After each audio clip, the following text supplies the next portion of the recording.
Welcome back to the channel, guys. It's Rodriguez. Yes, yes. And today I just wanted to come to y'all and just say thank you for all the subscribers that have subscribed to the channel. It's such an honor and a praise. God bless you. And if you have not subscribed, hit that white button that say subscribe. So today's topic is going to be simple, guys, and it's very, very, very simple. And it's going to be everybody want to be followers, but don't nobody want to lead. You know what I'm saying? So everybody want to be a follower, but don't nobody want to lead. So diving on into that and help it make sense, in leadership, and in life, and when you're in a leadership role, it's not like a supervisor or I'm a boss or anything like that. And what I'm talking about in leadership, I'm talking about in leadership of life, right? In general, okay. So when it comes down to leadership in life in general, you are a leader, right? And that comes with just leading your leading on the desires that needs to be taken, you know what I'm saying, serious, so it's like standing for something that, you know what I mean, that means something, right? So it's like in that leadership role, you standing for God, you're standing for Jesus, that you need to be a leader, you know what I'm saying? You need to be able to tell God people about what they need to hear, how to love, how to treat others, and how to be gentlemen, and how to, and the young ladies be women, and the young ladies, right? So it goes across the board, you know what I mean? And if you're not handling that type of business, you're not leading, you know what I'm saying? If you're not guiding people in the right direction, not misguiding, but guiding people in the right direction in a leadership role. So wholeheartedly in that area, you need to be able to pour out and give what's meant to be given. Don't get it twisted. When you are pouring out, if it's not being reciprocated, if it's not being received, then back up. You know what I mean? For sure, for sure. But leadership in households, leadership when you are out with your families, when you're out with peers, when you're out running your business and what things of that nature, you gotta be high demanding on leadership. You know what I mean?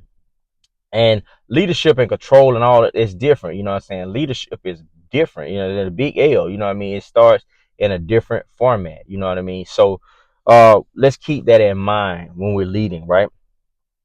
It's okay to stand alone when you're standing for something that's right. When you're standing for something that's right in life, you gotta lead, you know what I mean? And when you're in that leadership role and you're standing alone, that don't mean you are alone, you know what I'm saying? So I want to help somebody out with that right there as well too, you know what I'm saying? When you're leading in life and it seems like you're alone because you gotta lead, you gotta do what's right, you're not alone, guys. By doing what's right makes things a whole lot better for you and the people that you are leading.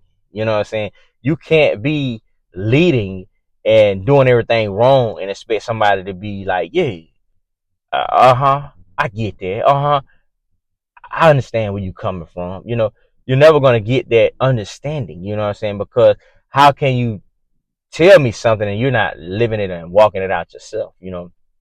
So in that leadership role, you want to be able to be walking it out where somebody can reciprocate it and understand that, okay, this is a leadership role. This is what it comes down to. Fathers and what I'm saying, my ladies out there, continue to just lead and be those good examples for the people that you are encountering in life. It takes a lot to be a leader. Yes, it takes a lot.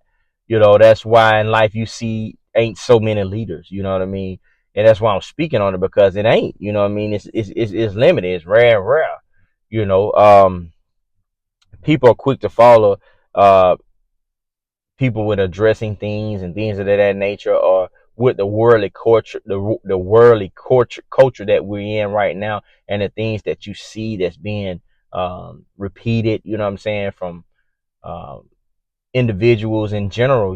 It's like, dang, man, it has you questioning certain things in particular. But it's okay, because this is what's being addressed now, that they're just not leading. They're following. You know what I mean? Flashback hood in my times, in what I'm saying, in the hood, what I'm saying, in the streets, that were, I wanted to lead, what I'm saying, I was leading my people, what I'm saying, not misguiding them, what I mean, putting them on game. And so that's the same thing I'm doing on God team. It's just making sure I lead God people in the right direction. Whoever I come in contact with that's willing to receive, you know what I'm saying? I'm not finna pour into nobody that don't want to receive, and that's just it. You'll be wasting your time. That's a lot of times as Christian too. A lot of people get that twisted too, and they say, "Oh, you're not leading because you ain't talking about God to people." So what? You know what I mean?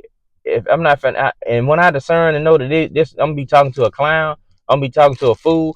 Why I'm gonna sit here and waste all my time and energy up here trying to talk to that clown or that fool? They got to figure it out, man. You know what I'm saying? It ain't for me to drill into them. You know what I'm saying? Hey, you need to stop doing that. Nah, cause if they already walked in the brain, you know what I'm saying? That stuff ain't functioning properly up there right now. What help can I do? What help can I do but add on to the madness? So we had to keep that in mind. Know your audience. Know who you are, the like-minded. Know who you're talking to. And that's the number one key. I'm gonna say it again. Know your audience. Know the people who you're talking to. You know what I mean? Know what you're around and who you're trying to lead on this journey, right? You just do you, and I'm gonna do me. You know what I'm saying? It's simple. You know what I mean? And that's kind of like a common notification in life. You do me, you do you, I'm gonna do me. You know what I'm saying? That's exactly how it should go. And with that notification right there, that's leadership.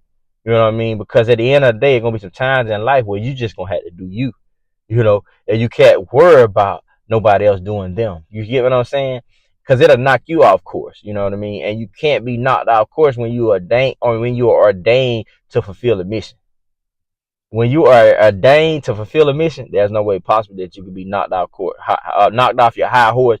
That they normally say that's the little saying, but I say knocked off course. You know what I'm saying? It's just impossible. So you just had to keep that in mind and knowing, with leading, it's a big responsibility. It's a big responsibility. That's why a lot of people are not doing it. That's why you don't see people doing it. You know what I'm saying? Because it's like, okay, well, I see that person didn't do it. They checked out. I see that person didn't do it. They checked out. You know, that must be a real hard task to fulfill. You know what I mean? So like a lot of people question this, question the leadership role. You know, and like I say, I'm not talking about no job and anything like that. I'm talking about being a leader. You know what I'm saying? When it comes down to leading your family, you know what I mean? Being that example. Going that extra mile to where you're so solely devoted to Jesus Christ to where you're being a leader for Jesus Christ. You're out here fishing. You're a fisherman for men and women. You know what I'm saying? So they can follow Christ. So you can give them an example. That they would want to learn and want to know Christ. Because at the end of the day, that's what it all boiled down to: the love of Christ, the love of Jesus. Because he created all of this. You know what I'm saying? And I haven't seen nowhere in no other book to where they say they created the earth. Help us say that again. You know what I'm saying? I haven't seen nowhere in no book where they say they had created the earth, earthly things. You know what I'm saying? Things of that nature. So it's only one, and that's the Jehovah Jireh. That's the one and only Jehovah Jireh, our Father. You know what I'm saying? The Alpha and the Omega, Almighty. You know what I mean? None-lying God. You better know it. Ain't no ifs and buts about it, right? He's the one and only. So tap into more of a leadership role. How do I do that, Rodriguez? That comes in with filtering the brain. You know what I mean? Filtering out stagnant processes in the brain to where you holding on to things and you're not trying to grow and you want to just stay mediocre. You know what I mean? And with mediocre, it just turns into a big mess, you know what I mean? Because mediocre attitude grows, guys, and it just get worser and worser and worser. But I can say it's simple. We just need to make a difference. You know what I mean? It's simple. We just need to make that difference, and most importantly, we need more leaders, guys. Until next time, God bless y'all.